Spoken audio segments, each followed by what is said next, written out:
So you can bet on it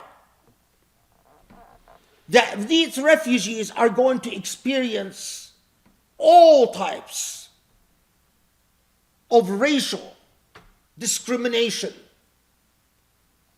in their new countries where they are supposed to resettle. But one form of discrimination has topped it all for me, has kept me up awake now, feeling ill for days. A new phenomena that if it would have happened to any other people, the entire world would be on fire. What is this discrimination? Well, in come the Syrian refugees, Moroccan, Algerian, Somali, Iraqi,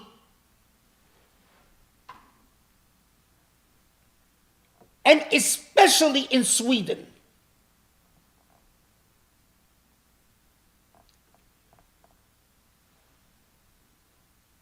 Something incredible has happened. There is an intelligence agency that is supposed to focus on national security. This intelligence agency is known as SACO.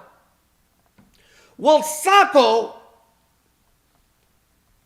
has been carefully monitoring and spying on Muslims. And SACO, according to public records, has lodged in with social services in Sweden something close to 300,000 complaints. The overwhelming majority, if not all of these complaints, are directed at Muslim refugee parents. What are the complaints? Well, if you have a fight with your wife and you yell at her, in come social services. If you don't allow your son or your daughter to date, in come social services. If you object to your daughter wearing a bikini and swimming at school, in come social services. And what have they been doing? In article after article after article, for thousands of Muslim families, they take the children away. They take the children of Syrian families, of Somali families, of Moroccan families away.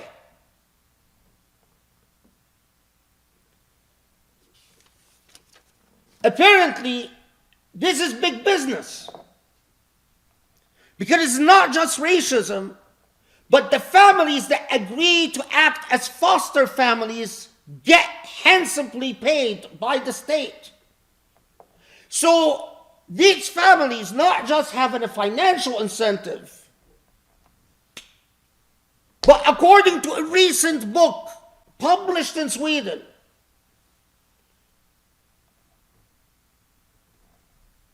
that when it comes to the children of refugees, social services in Sweden is not particularly discerning.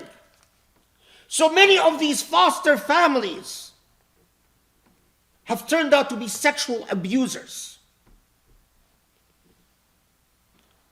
They serve the children alcohol and drugs.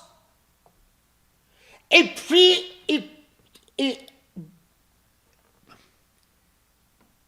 percentage of these children end up being sexually abused and sexually assaulted. And although social services tells you that we're taking away your children, and a judge is going to decide Even the United Nations has expressed concern that judges don't believe Muslim parents and don't honor even the desire of Muslim children. I watched a video of a 13-year-old crying and begging to be reunited with his mother. I watched a video of another 13-year-old who was separated, taken from his parents, and when he tried to run away, the police not just arrested him, but the police had stepped with their boots on his head, and the poor child was yelling, "Ashhadu anna la ilaha illallah, ashhadu anna Muhammadan Rasulullah." A Moroccan mother called Yasmin, her child was taken away. Yasmin goes on Facebook, records herself in a tearful story. But Yasmin then suffers a nervous breakdown and kills herself. And on YouTube is the video of her son shoveling dirt on her grave.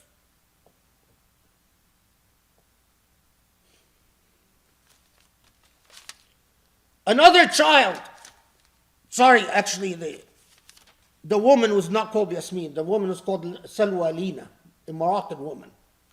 Yasmin was someone else. Yasmin was a girl who was separated from her family, a 13-year-old again, and begged and pleaded to be allowed to return to her family. And then she killed herself. A 13-year-old committed suicide. Social services in Sweden now acts like a Gestapo, nabbing the children of Muslims, punishing Muslim families for being Muslim. If you tell your children you ought to remain a virgin, that's cause for removal. If you tell them they can't date, that's cause for removal. If you tell them they can't attend parties, that's cause for removal. If you tell them you want them to pray 5 times a day, that's cause for removal. If you tell them that they have to fast Ramadan, that's cause for removal. Leave alone if you tell them that they should wear the hijab, that's cause for removal. Endemic, widespread, unrestrained racism. Muslim families have lost their children in Italy and in France and in Germany and in Britain, but nothing of the scale of what is taking place in Sweden.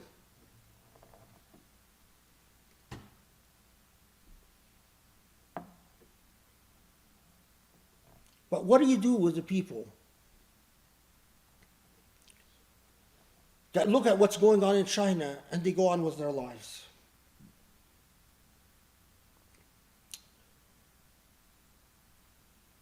Do you look at what's bubbling in Bosnia and what is going on in India and the widespread, unchecked racism against Muslims all over the West?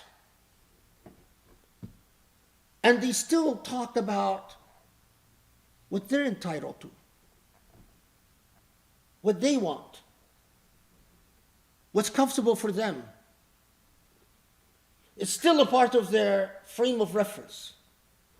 It's still a part of their psychology.